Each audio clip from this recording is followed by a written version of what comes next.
اللہ الرحمن الرحیم، میں ہوں عابد مغل اور آپ دیکھ رہے ہیں میرا یوٹیوب چینل میری آواز۔ کچھ دنوں سے ملک کے حالات خراب کرنے کی کچھ عناصر کوشش کر رہے ہیں، اور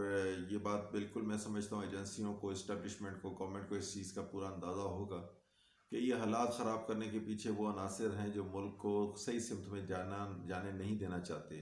وہ نہیں چاہتے کہ اس ملک سے کرپشن کا خاتمہ اور لوٹ کھسوٹ ختم ہو، ملک کے اندر سے چور بازاری ختم ہو، ملک کے اندر سے حالات جو ہے وہ نارمل ہو جائیں اور لوگوں کے لیے ایک آسان زندگی اور ویلفیئر اسٹیٹ پاکستان بن سکے۔ انہی حالات میں ابھی یہ پچھلے دنوں جو ہے محمد علی درانی صاحب نے شہباز شریف صاحب سے جو ملاقات کی، یہ بھی میری دانش کے اندر جو ملاقات ہے یہ شہباز شریف کی ایما پہ ہی ہوئی ہے، اور یہ سارا گیم جو ہے وہ شہباز شریف صاحب نے جو ہے وہ خود یہ تخلیق کیا، اور انہوں نے چونکہ ظاہر ہے سیاستدان نے ایک دوسرے کے ساتھ کانٹیکٹ اور تعلقات تو ہیں۔ پیر پگوڑا صاحب چونکہ گورنمنٹس کے ایک الائز کی حیثیت رکھتے ہیں، اور دوسری طرف جو ہے وہ جو محمد علی درانی ہے وہ فنکشنل لیگ میں ہیں، تو راستہ اختیار یہ شاید کیا گیا کہ محمد علی درانی صاحب کے تھرو، پیر پگاڑے صاحب کے تھرو میسیج کلوایا گیا، محمد علی درانی صاحب کو ان کیا گیا، اور یہ چیز تاثر دینے کی کوشش کی گیا ہے کہ کسی طرح جو ہے نا وہ گورنمنٹ جو ہے وہ مجبور ہو گئی ہے وہ اب نیگوسیشن پہ، اور کوئی ایسا چارٹر ڈیموکریسی جو ہے وہ سائن کرنا چاہتی ہے کہ جس سے جو ہے وہ حالات نارمل ہو جائے اور ان لوگوں کے ساتھ کوئی سیٹلمنٹ ہو جائے جو جن کے اوپر کرپشن کے الزامات ہیں، جنہوں نے ملک سے لوٹ کھسوٹ کی ہے، اور جو ملک کا دھن دولت ساری جو ہے وہ باہر لے گئے ہیں اور اپنے بچوں کو ایک آسان زندگی دینے کی خاطر۔ تو اس صورتحال میں جو چیزیں ہیں وہ یہ ہے کہ میری دانش میں کہ یہ جو چیزیں ہیں یہ شہباز شریف صاحب نے اپنی دانش میں یہ سارا گیم پلان کیا، اور اس کے تحت انہوں نے جو ہے نا وہ اس کو لانچ کیا۔ دوسری جو حالات ہیں کہ کیونکہ پی ڈی ایم جو ہے وہ پہلے تو میں اپنی پچھلی ویڈیو میں بھی یہ بات کا اظہار کر چکا کہ جو سینٹ کا الیکشن ہے وہ ہو جانا ہے اور نارمل طریقے سے ہونا ہے، اس میں کسی تحریک نے کچھ بھی نہیں کر پانا، اور وہی ہوا ہے۔ قدرت خدا کی، اللہ تعالیٰ کی شان دیکھیں کہ وہ حالات اسی طرف جا رہے ہیں، اور ایک الیکشن جو ہے وہ ہونے جا رہا ہے اسموتھ طریقے سے، جو سینٹ کے الیکشن ہے۔ سینٹ کے الیکشن کے بعد کے حالات جو ہیں، اگر گورنمنٹ ان چیزوں سے نکل گئی تو لامحالہ پھر انہوں نے گورنمنٹ نے ایک ایسی جو قانون سازی ہے، وہ قانون سازی جو پاکستان کے لیے ضروری بھی ہے اور سخت ترین قانون سازی کی ضرورت ہے، وہ شاید گورنمنٹ پھر کرنے جائے۔ لیکن اس سے پہلے کہ جو ہے اگر یہ گورنمنٹ ان ساری چیزوں کے اوپر اوور کم کر گئی اور جو مجرموں کو سزائیں ملتی چلی گئیں اور وہ اپنے انجام کو پہنچتے چلے گئے، تو پھر تو حالات جو ہے وہ لانگ مارچ کی طرف نہیں جائیں گے۔ ان میں کچھ حالات جو ہے جو اس وقت اپوزیشن میں ہے، خاص کر مولانا فضل الرحمان صاحب، ان کے بارے میں بہت سارے ان کے اپنے جو قریب رہنے والے ساتھی ہیں وہ بھی ان کے بارے میں یہ بات کہہ چکے ہیں کہ یہ کچھ بھی کر سکتے ہیں، مطلب یہ حالات خراب کرنے کے لیے کچھ بھی اقدام کر سکتے ہیں، کوئی نیگیٹو سرگرمیاں کر سکتے ہیں، کوئی اور اس طرح کے۔ اب آپ خود اندازہ لگائیں کہ جب وہ فوج کے خلاف اور جنرل کے خلاف وہ زبان اختیار کر رہے ہیں، تو یہ اصل میں وہ یہ زبان اختیار کرنے کا مطلب یہ نہیں ہے کہ وہ صرف وہ ایک تقریری لحاظ سے وہ الفاظ استعمال کر رہی ہیں، جنرل کا نام لے رہے ہیں۔ وہ بنیادی طور پہ چاہتے ہیں کہ کسی طرح جو ہے فوج اس حد تک مجبور ہو جائے، اتنی بدنام ہو جائے کہ کور کمانڈر اسے کہیں کہ بھئی آپ چھوڑیں ان معاملات کو، کیوں خام خواہ فوج کے اوپر ایک انگلی اٹھ رہی ہے، اور جو ہے وہ ان کو سیاستدانوں کو جو کرنا ہے وہ کرنے دیں، اور ان کو سلمان سیٹلمنٹ کرائیں، اور جو ان کے اوپر کیسز کا وغیرہ ہیں جو وہ ختم ہو، تاکہ یہ جو ملک کے حالات ہیں۔ کب تک یہ اس طرح ملک اس طرح چلاتے رہیں گے آپ لوگ؟ کب تک اسٹیبلشمنٹ اس طرح کمپرومائز کرتی چلی جائے گی؟ اگر کمپرومائز کی طرف جاتی ہے تو اس میں آرمی اسٹیبلشمنٹ میں بڑے کھلے الفاظ سے کہہ رہا ہوں کہ وہ چاہے آرمی اسٹیبلشمنٹ ہے، سول بیوروکریسی ہے، وہ یہ گورنمنٹ ہے، یا جو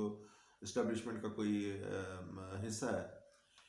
اس ملک کو آخر ایک جگہ پہ جانا ہے، ایک ویلفیئر اسٹیٹ کی طرف جانا ہے۔ جتنے بھی دنیا کے اندر ممالک ہیں جنہوں نے ایک ویلفیئر اسٹیٹ کا درجہ حاصل کیا یا ڈیولپ کنٹریز بن گئے، وہ ڈیولپنگ نہیں تھے، پہلے ڈیولپنگ تھے اور پھر ڈیولپ کنٹری بن گئے، انہوں نے بہت قربانیاں دی ہیں، انہوں نے ایسے لوگوں کو جو ہے وہ سرعام جو ہے وہ پھانسیاں دی ہیں۔ فرانس کا انقلاب دیکھ لیں، چائنا کے اندر جو ترقی ہوئی اس کے پیچھے دیکھ لیں، اور ترکی کے اندر جو حالات تھے وہ دیکھیں، کس کو سزائیں وہاں پر دی گئیں، تو حالات نارمل ہے، اور آج ویلفیئر اسٹیٹ ہے وہ۔ تو یہ چیز کرنی پڑے گی آپ کو یہ زہر کا گھونٹ پینا پڑے گا، آپ کو یہ چیزیں کرنی پڑیں گی. ان لوگوں کو، یہ جو بلیک میلر ہیں، یہ چور لٹیرے ڈاکو رازن قسم کے لوگ ہیں جو سیاست کے اندر ہیں، جو صرف کاروبار اور لوٹ کھسوٹ کے لیے وہ سیاست کے اندر ہیں. وہ لوگوں کی فلاح و بہبود کے لیے نہیں آئے، وہ لوگوں کی زندگیوں کو آسان کرنے کے لیے نہیں آئے، وہ لوگوں کے لیے نہیں آئے، وہ اپنی اولادوں کے لیے ہیں، اپنے پیٹ کے لیے آئے ہیں. انہیں یہ نہیں پتا کہ ان کی زندگی اگلے لمحے ہے یا نہیں ہے، لیکن وہ اس ملک کے اندر لوٹ کھسوٹ کا بازار گرم کیے ہوئے، اور اس ملک کو 35 سال میں اب اگر فرض کر لیتے ہیں ان کے ساتھ کوئی کمپرومائز کیا جاتا ہے، کوئی NRO سائن کر لیا جاتا ہے، انہیں آزاد کر دیا جاتا ہے، 35 سال میں بھی ملک جو ہے وہ در و دیوار، اس کے روڈ راستے، ریڈیو اسٹیشن، سب کچھ گروی رکھ دیا گیا، لون لے لیے گئے. تو حالات انہوں نے 35 سال میں اگر درست نہیں کر سکے تو یہ آگے کہاں سے درست کریں گے؟ یہی وہ وقت ہے جب یہ ان چور لٹیروں کو، غاصبوں کو، ان رازنوں کو سزائیں دینے کا وقت ہے. اور اس میں جو ادارے ہیں، وہ عدلیہ ہے جو اپنا کردار ادا کر رہی ہے، اور بھرپور طریقے سے آگے بھی اس کو ایک اچھا کردار ادا کرنا ہے. اسٹیبلشمنٹ ہے، آرمی ہے، ایجنسیاں ہیں، گورنمنٹ ہے، ان کو اسٹینڈ کرنا پڑے گا اس دفعہ. یہ جتنے چور لٹیرے ہیں، ان کو سزائیں، ان کی سزائیں ان کو دینی چاہیے. جو پولیٹیکل معاملات ہیں وہ پولیٹیکل معاملات پولیٹیکل طریقے سے حل کیے جائیں،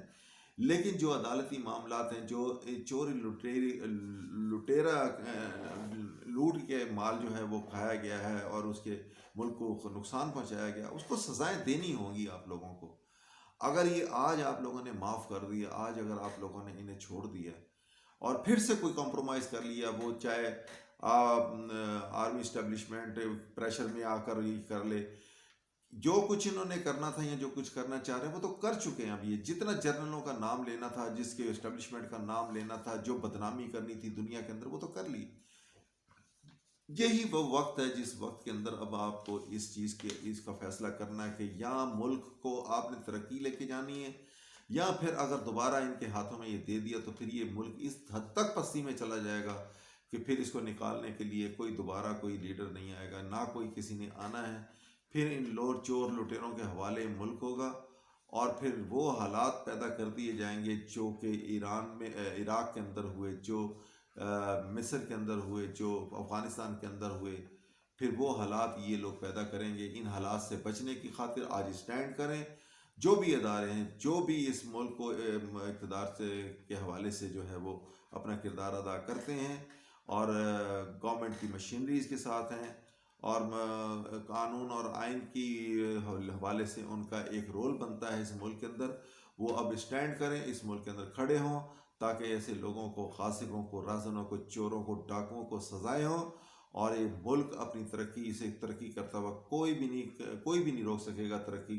کے راستے سے پہ جانے سے کوئی نہیں روک سکے گا. ملک کے سائن جو بھی معاملات ہیں وہ سائن اچھے جا رہے ہیں، اور اللہ کرے گا انشاءاللہ یہ ملک ترقی کرے گا، اور ان حالات سے نکل جائیں گے ہم بہت جلدی. لہٰذا ہم سب کو جو بھی ہے وہ ایک اسٹرانگ میسیج میں دینا چاہ رہا ہوں اداروں کو، حکومت کو، کہ وہ اس معاملات کے اندر اب اپنا جو ایک کردار ہے، جو ایک ایسا کردار